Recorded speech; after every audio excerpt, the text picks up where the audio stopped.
Hey YouTubers, this is Steve here.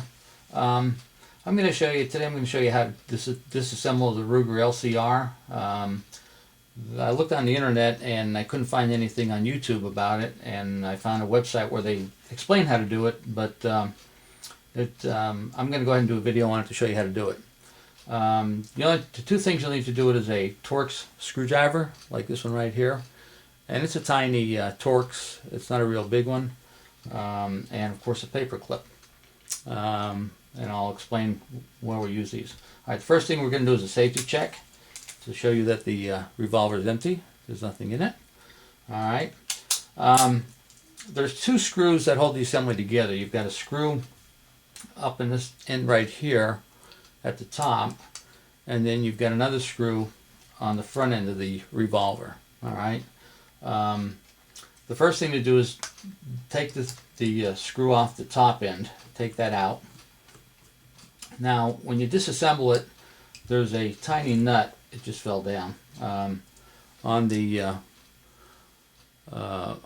back side, and what it is, it's a flange nut. It's got a flange on it, and then you've got the hex on it. Well, the purpose of that is on the reverse side, I don't know if you can see it, but there's a hex indentation in there, and that's where the hex head fits. Now when you put the revolver back together, you will need to make sure that the hex head is going in first and the flat's on the outside. That's so it'll lock in place. So anyway, we've got that screw loosened up. We're going to push it out. Alright, and what I usually do is I'll hold the revolver like this just to keep it together until I get ready to take it apart. Okay, next step is to go ahead and release the cylinder on it to get it out. We've done that, and once you've completed that, then you can go ahead and hold the assembly like so. We'll go ahead and take the front screw out, which holds the remaining of the upper section in place. And once we take that out, then we can take the cylinder off, and then we'll go from there. So, alright, there's the other screw that's holding it together. I'm just going to set that right there. And of course the cylinder will just come right out like so. I mean, there's not a whole lot to it. Alright, now with the screws out, what's going to happen is everything is going to want to spring forward like that, if you can see it. There's a spring behind it. So before you do anything, the first thing you need to do is the locking mechanism for the cylinder right here. There's a pin under here that needs to be taken out. So the first thing you want to do is raise it up so that you expose the pin. And you'll see it right here, and it's small and it comes out pretty easy. So there's not a whole lot to trying to get it out. What I'll do is I'll use a paper clip and just push it straight through. The pin just dropped out right there, and now the whole assembly should come apart. Now what's going to happen is the latch will also come up with it, so you need to be careful when you pull it up.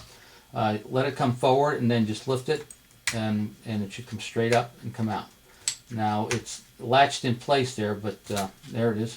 So that's pretty much the disassembly process. Now this latching mechanism has a little spring on it, and I'll show you that in a minute when I put it back together.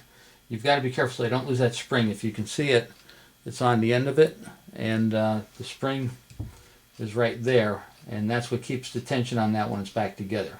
So I just want to give you a heads up on that. But that's pretty much all there is to disassembling it. I mean, there's the mechanism itself, you know, the inside of it, if you can see it. There's not a whole lot to it. There's not. I mean, you could probably take it down some more. There's another pin right here if you want, but I wouldn't recommend it. The purpose of doing this is just to be able to look inside to make sure it's lubed and it's clean, or if you might have dropped the gun in water or something like that, and you want to make sure there's no water in there, residue that will affect the operation of it. So that's pretty much it on the disassembly process. Okay, we're going to reassemble the revolver. One thing you want to pay attention to is this little spring right here. It needs to be in the back position. When I put it together earlier, it was in the back position and it sort of locked up, so I had to disassemble it. So make sure you pay attention to that. Okay, so the first thing we're going to do is we're going to go and put our latching mechanism for the cylinder back in. And of course, as you can see, it goes in like this with the spring facing forward, and it just drops in just like so, and then it catches. All right, that's pretty much all there is to it. We'll put the pin back in, lock it in place. So that's pretty much it as far as that part of the assembly goes. Now the next step is to put the top section back on, and the best way to do it is hold it down like this and just slide it back and let it come into place like that, and hold it with your both fingers so that it isn't going anywhere. Now once you do that, you can go ahead and put the top screw back in place. Just let's see, there we go. All right, the top screw back in place just to hold it. You don't need to catch it. That's just to keep it from going anywhere. The next step is to go ahead and put the cylinder back in.